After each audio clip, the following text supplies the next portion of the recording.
What people need to remember is that certain things stay long in the minds of countries. The past is not the past. The past can still be with us. That's what I'm trying to say.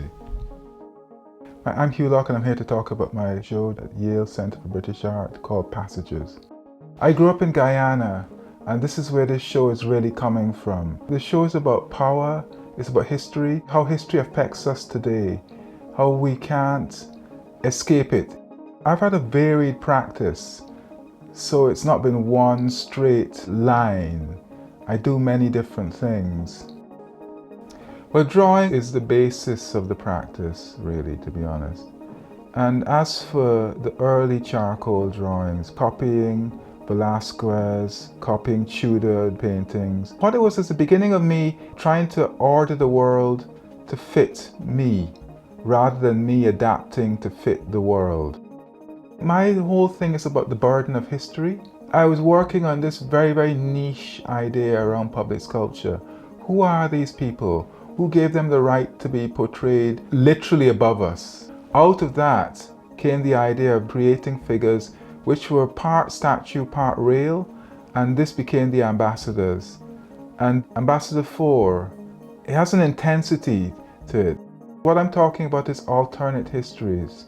These ambassadors are from an alternate past, and I see them on a kind of post-apocalyptic landscape, each of them carrying the history of that past. So they're representatives of their particular peoples.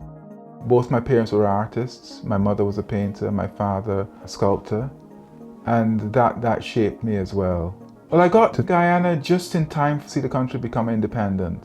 So I saw the flag being made. So I saw how nations are created, and that made me interested in the idea of how nations see themselves and how nations create their histories.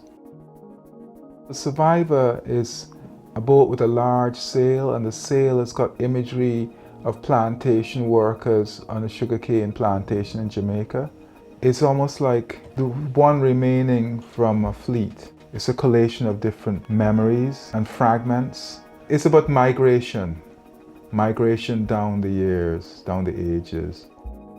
This is all affected by the fact that when I was a kid at school, history was all English history. I like excess.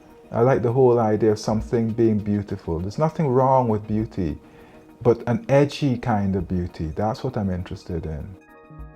I liked working with things which look like gold, but are not gold. I like working with things which look like silver, but are not silver.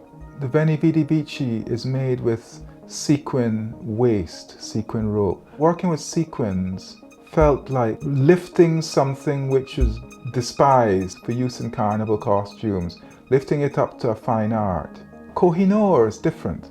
Kohinoor is inspired by me seeing all these toys for sale, cheap toys from China, and it seemed like there's something to be done here, something I can do with this stuff.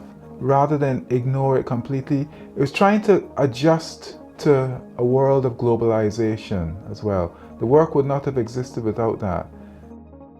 Passages, because the show takes in my whole career, I don't know what people will think. There's a lot of stuff in the show which is relevant to ideas which have formed the United States. So let's see what happens, you know.